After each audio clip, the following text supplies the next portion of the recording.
One of the most fascinating cases is Lufthansa 405 out of JFK November 18th, 1995, where they saw a UFO across Long Island. The 18th of November 1995. While flying over Long Island, New York, Lufthansa Flight 405, traveling from New York en route to Frankfurt, made a disturbing call to Boston Air Traffic Control. The pilots reported an unidentified flying object passing within 3,000 feet of their plane. It should be on our tail about 10 minutes. We passed it just 1 minute ago and it was looking strange. The UFO was described as a long cylindrical object with a white light on the front and a long green comet tail. The strange UFO was also seen by British Airways Flight 226, a 747 flying from London that was just north of the object. The code name for British Airways flights is Speedbird. I actually looked about opposite traffic 2,000 feet above. It did have a very strong vapor trail which looked more like smoke, and the light on the front was very, very bright. And Lufthansa 405, how far off your side did that traffic pass? It was pretty close, and like the Speedbird said, it looked like 2,000 or 3,000 feet above on the left wing, just 1 mile, looked like a UFO. Boston Air Traffic Control contacted Giant Killer, the U.S. military fleet area control and surveillance facility that monitors restricted airspace over the Northeast. Giant Killer. They got anything flying out in the area? Negative 105 turned over. Well, then I just had a couple of UFO reports. Oh, is that right? I had a couple of guys that reported lights just going over their head. I had no traffic whatsoever in the area. They said it passed within a mile of them, like a 2,000 feet above them, opposite direction. Oh, it could have been a meteor or something. No, we don't have any aircraft out there. Both pilots confirm the object has glowing lights.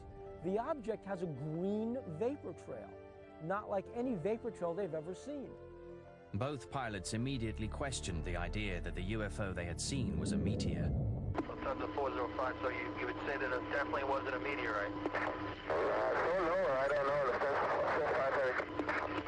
It's still a 226 now. It couldn't have been a meteorite because it was flying level. It looked as if it was going very quickly. It definitely looked faster than normal aircraft. It was cruising in a straight line at one level flight. Number 226, thank you. We're looking into it. I mean, we're making a report. We really don't know what it was. And the military doesn't admit to anything flying tonight. While the authenticity of this recording is not in question, the FAA and the airlines have never commented on this mysterious incident. 2 years later, Boston would be the epicenter of another strange encounter between pilots and UFOs. But this time, the encounter would involve a near-miss collision.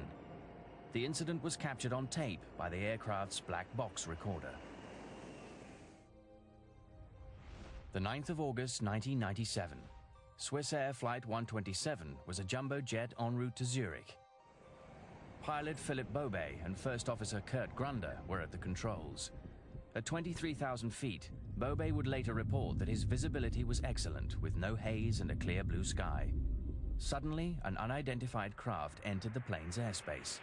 The pilot immediately contacted Boston Air Traffic Control. Sister 127, go ahead. Yes, sir. I don't know what it was, but it just overflew like a couple of hundred feet above us. I don't know if it was a rocket or whatever, but incredibly fast, opposite direction. It was too fast to be an airplane. Later, in his official report, Bobet described the UFO as a bright, white, cylindrical object with no wings, resembling a white shark. Aviation writer Don Berliner filed a Freedom of Information Act request to obtain the FAA audio and written records of this incident. The Swiss Air case is significant because the object that was described is quite unusual, and the people reporting it have excellent credentials.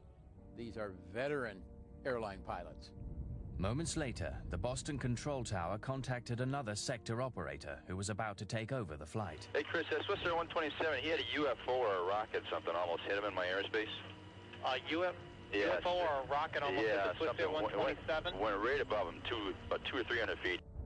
The pilot's official incident report classified the object as a UFO. However, the National Transportation Safety Board and the FAA concluded that the object seen by Swiss Air 127 was a weather balloon launched by the military at about the same time.